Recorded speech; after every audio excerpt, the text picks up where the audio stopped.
रामबन के परनोट इलाके में किस तरीके से प्राकृतिक आपदा आई है वो हम आपको दिखाने की कोशिश करेंगे। यहाँ पर लगातार ज़मीन जो है वो धंसती जा रही है।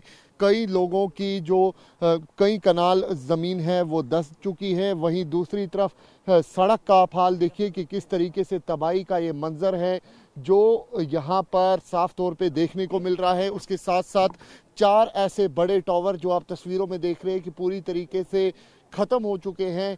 4 ऐसे बड़े टावर हैं जो पूरी तरीके से यहाँ पर डिस्ट्रॉय हो चुके हैं। और यहाँ पर आप देखिए कि सड़क का क्या हाल है।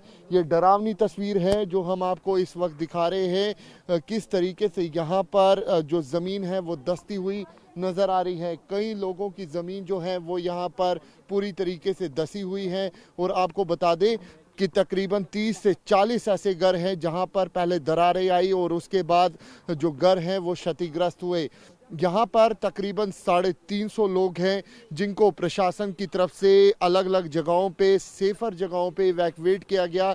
गनीमत ये रही कि किसी भी तरीके से कोई भी लोग जो है वो हताहत नहीं हुए। लेकिन तस्वीरों में आप देखिए कि तकरीबन 400 केवी वॉट के यहाँ पर जो टावर थे, जो रिसीविंग स्टेशन थे, वो पूरी तरीके से यहाँ पर डिस्ट्रॉय हुए हैं। और ये सड़क का हाल है कि किस तरीके से यहाँ पर सड़क में भी क्रैक होता हुआ नजर आ रहा है। कुछ लोग हमारे साथ मौजूद है। क्या नाम है आपका?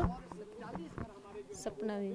सपना जी, आपकी यहाँ पे घर था कि जमीन? जमीन सारी हमारी है, मकान हमारा ये पे बचा है। अभी थोड़ा मकान बचा है तो जमीन हमारी सारी चला गई। जिसमें कितनी जमीन थी आपकी? ये पूरी जमीन जो नीचे गई ये टावर वाली ये सारी हमारी थी। जिसमें ये फसल वगैरह तबाही हो रही है ये सारी हमारी थी। हमें इसमें माल के लिए ये कणक लगाई थी, अपने लिए कहीं गुजारा हो जाता था, मगर वो सारी निकल गई है। अब कुछ बचा नहीं है हमारे पास। एक मकान अभी ठीक है, बाकी सारी ज़मीन निकल गई है। अब कहाँ जाएं हम? तो हम क्या सोचे, क्या कैसे रहे, हम कैसे इस माल को पालेंगे? हमारे पास भेड़ है, गाय है, भैंस है, क्या खिलाएंगे हम उसको? हमारे पास घास भी खत्म हो गया, सारा ये एरिया ही चला गया। आप कहाँ जाएंगे? आपकी भी जमीन थी? जी हमारी भी जमीन थी। कितनी? हमारी थी 8.5 कनाल से। कितनी यहाँ से श्रिंक हुई है? यहाँ से हो गई है कोई 4.5 कनाल हो गई है सर। आपकी? जी। कब हुआ ये हादसा? ये परसों हुआ जी शाम उस समय कहाँ थे आप? 6 बजे। सर मैं नहाने लगा था, काम से आया था, दिहाड़ी लगा के आया था, नहाने लगा था, तब तो शोर पड़ा इधर, बोला जमीन निकल गई। मैं आया तो मैंने इधर देखा आगे अपनी जमीन में जाके, तो ये कम से कम कोई 3 फुट नीचे बैठ गई थी। ये ऊपर कितने गांव हैं जो इस चपेट में आए? बहरहाल मैं ये कहूँगा कि ये जिला रामबन के लिए एक कहर सा टूट पड़ा है। जहाँ परनोत के गांव की हम दुहाई दें, साथ में हमारा ये जो है डिस्ट्रिक्ट कॉम्प्लेक्स जहाँ डीसी साहब बैठते हैं उसके साथ में 15 घर इसी तरह से जो क्रैक हो चुके हैं। तो बहरहाल हम एलजी एडमिनिस्ट्रेशन से आपके माध्यम से दरख्वास्त करेंगे कि हमें फिलफोर जो है इनको रिहेबिलिटेट किया जाए, ताकि यहाँ पर जो तालीम से हम मुतासिर हो जाएंगे, चाहे वो ये हॉस्पिटलिटी की वजह से है, कोई भी इशू है, तो मैं बरादरी का इसके साथ साथ एडमिनिस्ट्रेशन का भी शुक्रिया करता हूँ कि उन्होंने शाना बशाना हमारा साथ दिया।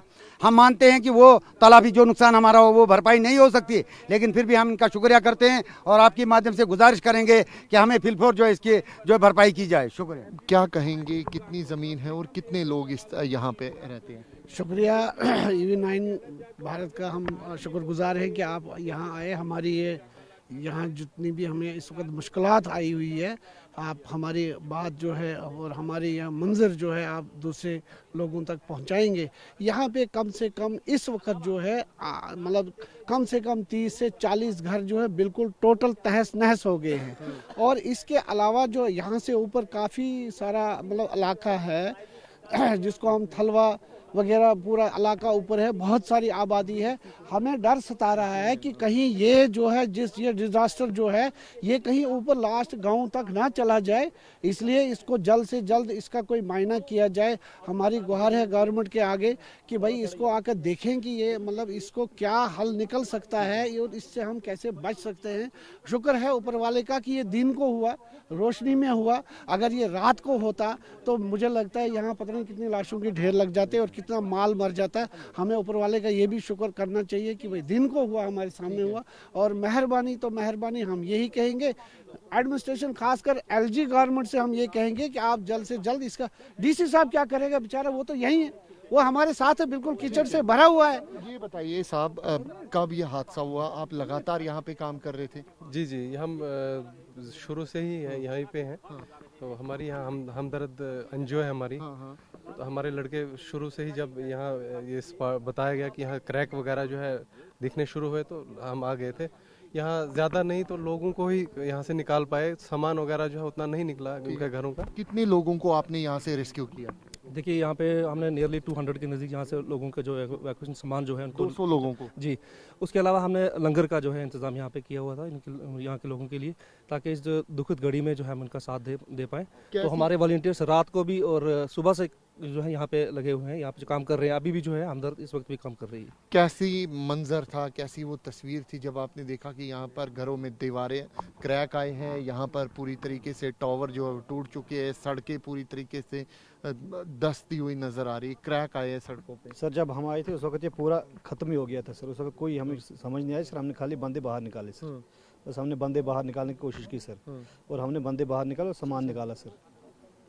प्रशासन भी आपके साथ काम कर रहा है? हाँ सर, वो भी कर रहा था सर। कितने बजे आप यहाँ पे पहुंचे थे और कब का ये वाक़या? सर परसों शाम को हम आ चुके थे यहाँ पे। तो शाम को एक्चुअली ये जो टावर की केबल थी इसकी वजह से हम सामान वगैरह शिफ्ट नहीं कर पाए, मगर सुबह कल 7 बजे से ही हमारी पूरी टीम दर्द की ना उम्मीद टीम है, उम्मीद दर्द है, हम उम्मीद ट्रस्ट से, तो हम सुबह 7 बजे से लगे। अलग अलग टीम है, ये रामन की टीम है, तो हमारा एक एनजीओ है। सुबह 7 बजे से पूरी ही टीम लगी थी।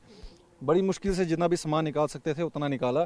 आधे से ज़्यादा सामान तो नहीं निकाल पाए क्योंकि एरिया ऐसा था, वहाँ पे जाने का पॉसिबल था ही नहीं, अंदर गिरने का डर था कि अभी नहीं गिर जाए। तो फिर भी जितनी कोशिश थी लोकल लोगों ने, और टीम जितनी भी थी, हमदर्द थी, अपनी उम्मीद एनजीओ थी, सारी जो मिलके थी, क्वाटी रामन थी और हिमालयन रामसू थी, तो जितनी भी टीमें थी सारों ने मिल के इकट्ठे करके जितना भी सामान है सारा निकाला। देखिए ये वो टीम है हमदर्द या फिर उम्मीद टीम, ये वो सिविलियन टीम है जो लगातार यहाँ के लोगों के लिए काम कर रही थी। जैसे ही उनको ये पता चला कि यहाँ पर दरारे घरों के अंदर आए हैं, और उसके बाद लगातार ये वो लोग हैं, ये वो सिविलियन टीम है जो यहाँ पर आई और लोगों को यहाँ से रेस्क्यू किया। तस्वीरों में आप देखिए कि किस तरीके से यहाँ पर जो तस्वीरें हैं वो यहाँ पर देखने को मिल रही हैं। लगातार जो प्रशासन की टीम है वो भी यहाँ पर आकलन लगा रही है कि आखिरकार कितना ज़्यादा नुकसान जो है वो यहाँ पर हुआ है।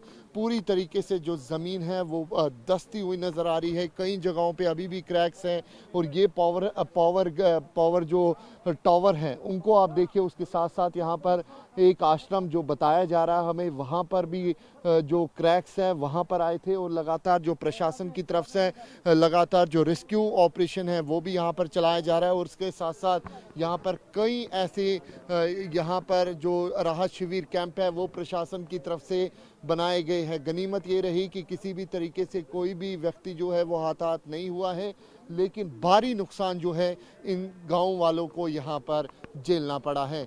कैमरा पर्सन अनुदीप शर्मा के साथ अंकित भट्ट, TV9 भारतवर्ष के लिए।